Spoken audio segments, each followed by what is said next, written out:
दोस्तों, आज हम जिस मुद्दे का जिक्र करने जा रहे हैं वह है चोर बाज़ार का। दरअसल चोर बाज़ार का जो मार्केट है वह 8,500 करोड़ रुपए का है, यानी 8,500 करोड़ रुपए की संपत्ति हर वर्ष चोरी कर ली जाती है, जिसमें रिकवरी का दर मात्र 16% है। आप इससे सहज अंदाज़ा लगा सकते हैं कि जो संपत्ति चोरी हो जाती है दुकानों से या घरों से, उनकी रिकवरी कितनी होती है।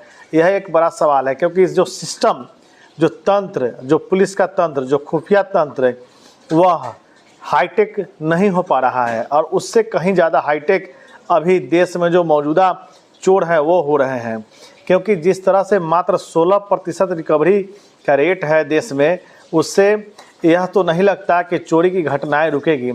दरअसल इसके पीछे एक सधा सा गणित है, क्योंकि जिस तरह चोर हाईटेक होकर के इन घटनाओं को अंजाम देते हैं और पुलिस रिकवरी करने में और सही चोर को पकड़ने में पीछे रह जाती है, यह सिस्टम पर बड़ा सवाल है।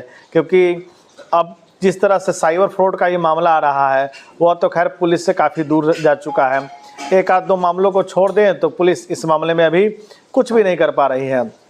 रही चोरी की घटना को लेकर के, तो किसी भी राज्य का जो सिस्टम होता है वह वहाँ के व्यवसायियों पर आधारित होता है, जो लोकल व्यवसायी होते हैं। अब इस दौरान होता क्या है कि उन व्यवसायियों के घरों से या दुकानों से जब संपत्ति की चोरी की जाती है तो एक सिंपल फार्मूला अपनाती है पुलिस। उनके यहाँ पहुँचती है, जांच करती है और एक आवेदन लेती है और पूछती है कि बताइए कितनी संपत्ति चोरी हुई है। उस चोरी का मामला दर्ज कराने में ही लोगों को पसीने छूट जाते हैं। कहीं एक दिन, कहीं 2 दिन, कहीं 5 दिन, कहीं कहीं हो ही नहीं पाता है। देश में जो मौजूदा चोर हैं वो हो रहे हैं, क्योंकि जिस तरह से मात्र 16% रिकवरी का रेट है देश में, उससे यह तो नहीं लगता कि चोरी की घटनाएं रुकेगी। दरअसल इसके पीछे एक सधा सा गणित है, क्योंकि जिस तरह चोर हाईटेक होकर के इन घटनाओं को अंजाम देते हैं और पुलिस रिकवरी करने में और सही चोर को पकड़ने में पीछे रह जाती है, यह सिस्टम पर बड़ा सवाल है। क्योंकि अब जिस तरह से साइबर फ्रॉड का ये मामला आ रहा है वह तो खैर पुलिस से काफ़ी दूर जा चुका है। एक आध दो मामलों को छोड़ दें तो पुलिस इस मामले में अभी कुछ भी नहीं कर पा रही है। रही चोरी की घटना को लेकर के, तो किसी भी राज्य का जो सिस्टम होता है वह वहाँ के व्यवसायियों पर आधारित होता है, जो लोकल व्यवसायी होते हैं। अब इस दौरान होता क्या है कि उन व्यवसायियों के घरों से या दुकानों से जब संपत्ति की चोरी की जाती है तो एक सिंपल फार्मूला अपनाती है पुलिस। उनके यहाँ पहुँचती है, जांच करती है और एक आवेदन लेती है और पूछती है कि बताइए कितनी संपत्ति चोरी हुई है।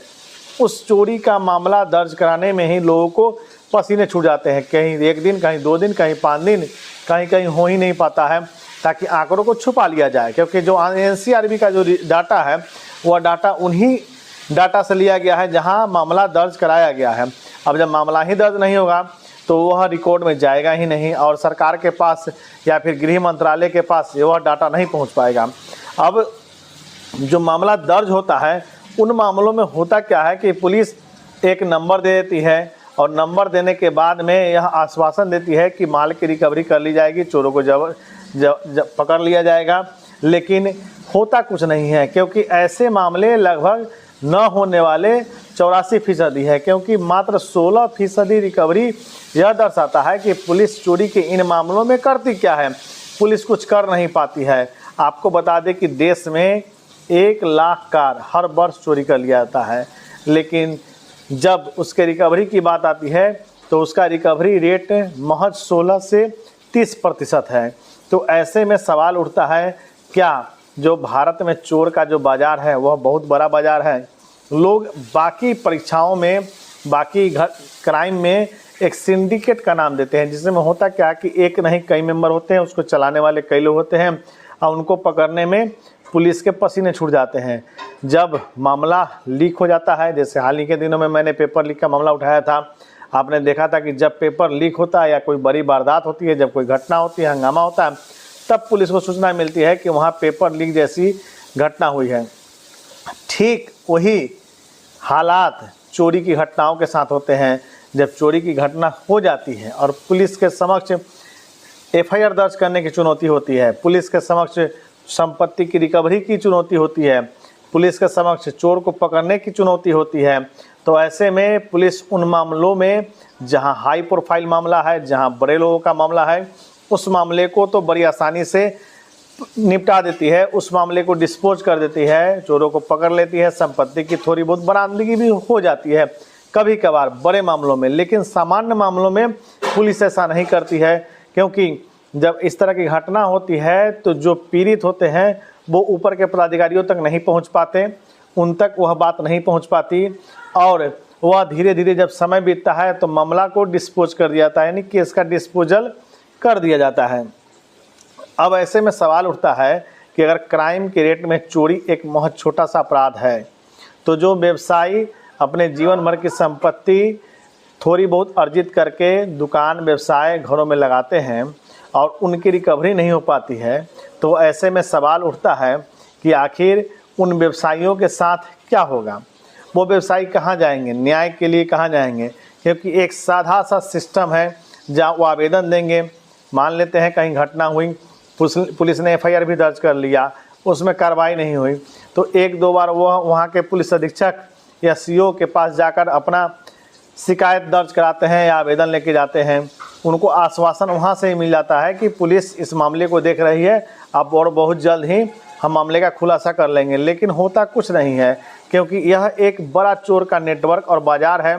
आपको मैंने बता दिया कि एनसीआरबी के आंकड़ा में वर्ष 2005 में 8,200 करोड़ रुपए की संपत्ति चोरी कर ली गई थी, जिससे महज 16% रिकवरी हुई है।